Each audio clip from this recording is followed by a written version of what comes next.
A famous restaurateur was being interviewed by a reporter who asked, "When did you become successful?" He replied, "I was successful when I was sleeping on park benches because I knew what I wanted to do and that I would do it."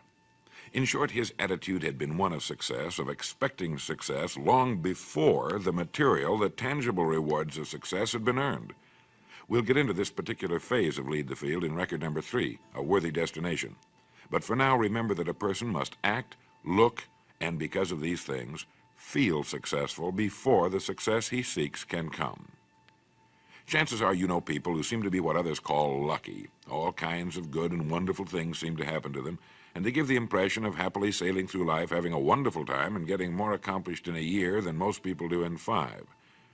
This has been figured out fairly scientifically, and if anyone will conscientiously go about the test I'm going to recommend, and stay with it every day for the next 30 days without fail, that person can join this small, happy, and extremely productive group of people. He'll find himself becoming lucky, as they say, and most of his problems will pretty well take care of themselves. Of this you can be sure. The results will be nothing short of amazing. Now, it makes no difference how good a person's attitude has been in the past. Anything can be improved upon, and it's the small refinements upon something already good that makes it great. So here's the test. For the next 30 days, act toward the world, everything and everyone with whom you come in contact, with the attitude which represents the kind of results you want to achieve. That is, if the result you want is more success in what you're doing, act as though you are already in possession of the success you seek. If you want others to treat you with admiration and respect, treat others with admiration and respect first. Have you ever stopped to think of this? Every human being on earth is the most important human being on earth as far as he or she is concerned. You may never get anyone to admit it, but it's a fact. So for the next 30 days, treat every person with whom you come in contact as the most important person on earth, remembering as you do so that as far as that person is concerned, he is. Now, the reason I say treat everyone in this fashion is mainly because this is the way human beings ought to treat each other, and because it will help you form a habit that will bring you amazing and delightful results for the rest of your life. Have you ever noticed that the higher you go in any organization of value, the nicer the people seem to become? You see, the bigger the person, the easier it is to talk to him, to get along with him, to do business with him. Do you know why? It's because he's got a good attitude, and people with the best attitudes just naturally gravitate toward the top. So for 30 days, act toward others and the world at large in exactly the same manner you want the world and others to act toward you. Treat your wife or husband as the person he or she really is, the most important person in your life, and the same with the children. Carry out into the world each morning for 30 days the kind of attitude you would have if you were the most successful human being on earth. And notice how it quickly develops into an habitual attitude. When a person does this, he should realize he has already placed himself on the road to what he seeks. He is right now in the top 5% of the people in this or any other country. He has prepared the ground and planted the seed. He has made of himself a magnet, an embodiment of that which he seeks. Before metal can be cast into a desired shape, the mold, the expectant receptacle, must first be fashioned. Before a building can be erected, the excavation must be made and the foundation laid. And before a person can achieve the kind of life he wants, he must become that kind of individual. He must think, act, talk, walk, and conduct himself in all of his affairs as would the person he wishes to become. He is then actually that person, and the things that person would have and do will naturally come to him. Almost immediately, a change will be noticed. Irritations that used to frustrate and annoy disappear. When some less informed individual gives you a bad time, stay on the track. When someone cuts in front of you with his car or acts in any other manner that shows his ignorance and lack of courtesy, don't permit yourself to drop to his level. Pity him, for that's what he really deserves. That's the very group a person doesn't want to belong to. And if he acts like them, well, let's face it, he belongs with them. So what I'm saying is that everything we attract is what we are, and what I am speaks so loudly, I cannot hear what you say. And what you are speaks so loudly, I cannot hear what you say. You see, everything that you have is the things that you've created. So be careful about what you create. Be careful. It's hard to visualize a thing. But you see, we have to learn to describe things. Now, I'm going to go through a description of a thing because this is very important in your lives, folks. Please listen, and please try to remember what I'm saying. You can change your life that quick into everything wonderful. You can have everything wonderful happening to you if you use these basic, simple little things. Now, I'm going to describe a thing that, an automobile. I'll talk about an automobile because an automobile is easy to describe, and people can comprehend it very quickly and very easily. And I'm not going to talk about a Chevrolet. I'm going to talk about a Cadillac. And every time I talk about a Cadillac, folks, I'm not describing the Cadillac per se. I'm talking about a Cadillac idea. The Cadillac idea in the clothing, in the homes, in the things that you really desire deep within you. And I'm not talking about something that you say, well, I got to have money to have a Cadillac. I'm not talking about money. It is not necessary that you have money to have a Cadillac. There's many wonderful things can happen to you where these things can come to you from very unusual sources. Many wonderful things can happen to you. If you believe in the thing that I'm talking about, and if you can do and go through the process I'm talking about, your incomes will be doubled, tripled, quadrupled. One of the things that I had the first thing, imagine a pants presser. The one thing that I had in my mind, I had defined in my mind, was a red Cadillac convertible. I never owned a Cadillac in my life. Now, you probably don't want a red Cadillac, but I wanted one. And I defined that thing right down to its socks, and the end result was I had me a red Cadillac convertible, and my income increased to a point where it cost me nothing. This is visualizing. This is a positive attitude towards the things you want. Too many people stop their dreams because they start thinking about the thing that is not necessary in order to have it. I say to somebody, do you want a new Cadillac? The guy says, I want one, but I can't afford it. I said, it has nothing to do with affording it this minute. I just want to know what you really want. Most people are afraid to define what they want in life. They're afraid to define it. They're afraid it's going to cost them something. But if you're making $1,000 a month right now, and you could double your income to $2,000 a month, you could have your Cadillac, you could have 2 Cadillacs, you could have 5 Cadillacs. So you don't have to worry about the income. I'm just talking about a principle now. Now, the Cadillac, what do you do about it? I'll say, Pete, what would you like to have? He says, a Cadillac. Now, don't forget, folks, I'm going to give it to him. I'm going to give it to him. So he has nothing to worry about. No money, no nothing. So I says, Pete, what do you want? He says, a Cadillac. I says, fine, Pete. Now, this is where people make their mistakes. I says, I got a nice 1936 beat-up model downstairs. I'll give it to you. He says, I don't want a 36 model Cadillac. I says, you just told me you wanted a Cadillac. He says, I want a 62 Cadillac. I says, why didn't you tell me, Pete? Why didn't you tell me? This is the way people set their dreams. They just say, I want a Cadillac. You want an orange one or a green one? He says, I want a red one. Now he's starting to define. And you know, it's very difficult to define up here in your mind. The best thing to do is to get a piece of paper, folks, and start defining on a piece of paper. A 1962 Cadillac.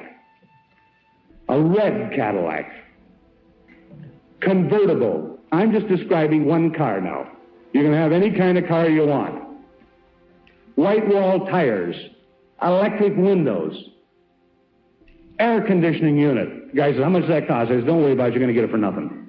The guy says, I'll take it then. So now he says, I'm going to put everything down then, shouldn't I? And he says, that's right. Describe it right down to T. So he goes right through this Cadillac and he describes it, everything about this Cadillac that he wants. And when he gets all through, the perfect visualization is up here now. Because he has described it. When you write it, you start seeing it. Because he says, let's see now, a red Cadillac with a white top. What color bolstering? Now he says, let's see now, red, all red. No, I'd rather have red with a white in it. So he gets the picture up here by writing it down here. This is how you define things that you want in this world. So he gets it all defined. When he gets that Cadillac completely defined in his mind, he's got the seed. He hasn't planted it yet. He's got it picked out. Now, the important thing is that you must release that seed. You must release it, and it must be planted. And the finest thing in the world to plant that seed is to take on this piece of paper now and just write across that thank you. That's the law of acceptance. And you would be amazed how many people in this world can't accept their good. You would be shocked. Thank you means that I have accepted it. I'm going to have it. I know it's mine. And then you take and fold this piece of paper up with this goal on it, with this dream, your desire, and you put it away. Put it underneath a tablecloth someplace, or put it in a drawer someplace. Don't carry it around, and don't take it out and look at it anymore.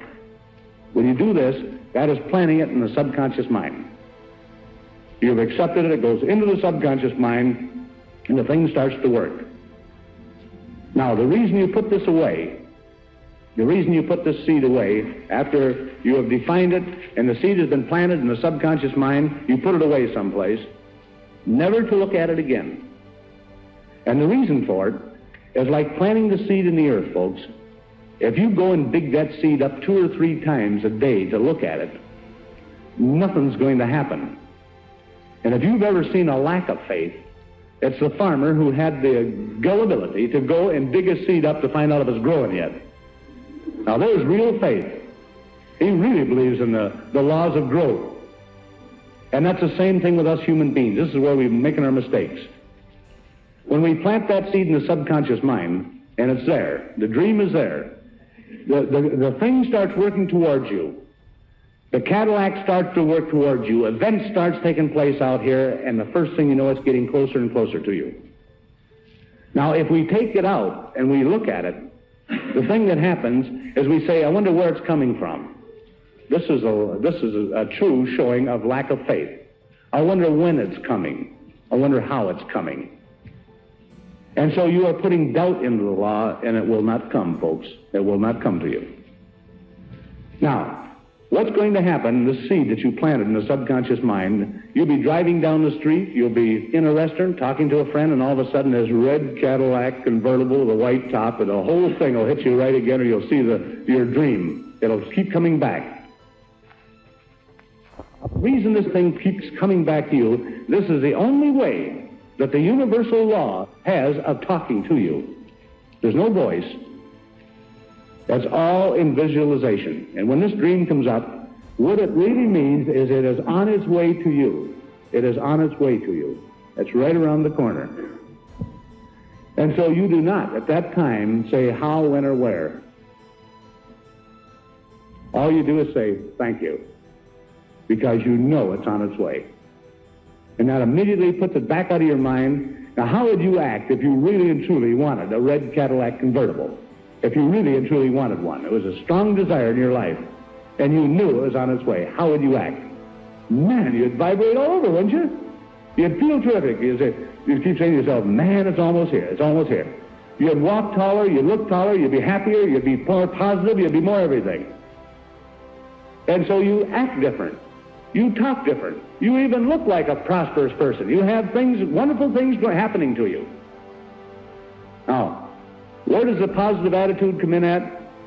This automatically creates a positive attitude because it's a law of expectancy. Good things are going to happen. You have planted your seeds properly, and they are working themselves to you. And so you are automatically a positive person because all these wonderful things are going to happen. Your thoughts and feelings about yourself and what you can do or not do are the sum total result of a lifetime of experience and conditioning, and usually have little relationship to what is truly possible for you. In personal development, there is a principle or a law of becoming that simply says that each person is in a continual process of becoming or evolving and growing in the direction of his or her dominant thoughts. Your body is also in a state of becoming. At a normal rate of cell death and replenishment, you have a brand new body every 7 years. But whereas your physical evolution in becoming is affected by the food that you put into your body, your mental evolution and becoming is largely determined by the thoughts that you put into your mind. You become what you think about. The law of concentration says that anything you dwell upon grows in your reality. Anything that you think about long enough and hard enough, eventually becomes a part of your mental processes, exerting its influence and power on your attitude and your behavior. If you constantly think thoughts of boldness and courage and self-assertion, you become progressively bolder and more courageous and more self-assertive. The more you dwell on the person you would like to be, with the qualities that you would like to have, the more you implant those deep into your subconscious mind, where they become part of your ongoing evolution. What you habitually think about eventually becomes a part of your character and your personality. In this sense, you are a self-made man or woman. You are where you are and what you are because of the thoughts that you have allowed to preoccupy your mind. Whatever you have dwelled upon over the past months and years, you have become, and you are, right now, today, the result of all those thoughts. Not only have you made yourself into the person you are today, but you are continuing with the job of construction with every thought you think. Since this is an unavoidable fact of life, the smartest thing that you can do is persistently think the thoughts that are consistent with the kind of person you would like to be. Personal growth is not easy. However, for most people, thinking the thoughts that they would like to think about to become the person they would like to be is too big a leap. Most people continue to think about and talk about exactly what they don't want to happen, and then they are constantly amazed that exactly what they were hoping to avoid happens to them again and again. One of the most profound discoveries in all of human history is that thought is creative. Thoughts held in mind produce after their kind. Like begets like. Your thoughts become your realities. You do become what you think about most of the time. You cannot harbor one kind of thought and experience a different kind of existence. This law of cause and effect works perfectly, everywhere and always, for everyone.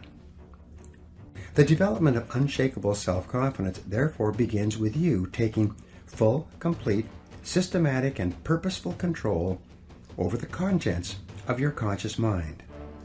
Disciplining yourself to think consistently about only the things that you desire and to resolutely keep your mind off of the things that you fear. All of life is from the inside out. It is from the inner to the outer. The law of correspondence, perhaps one of the most important of all the mental laws, says that your outer world will be a reflection of your inner world. What you see on the outside is largely a reflection of what is going on inside of you. This is not only true for you, it is true for everyone around you. Your inner life predicts your outer life.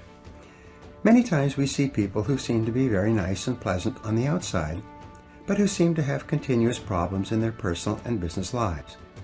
We wonder, how could these unhappy things happen to such nice people?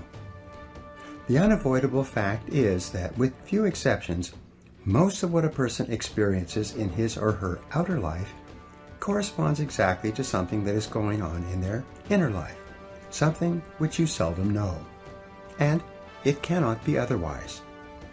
True happiness and success comes from living your life in harmony with the laws that govern your being. Even though these laws are invisible, they are like the law of gravity, which is also invisible, but is to be violated only at your own peril. Happy people are those who obey and follow the laws of nature and live their lives consistent with those laws.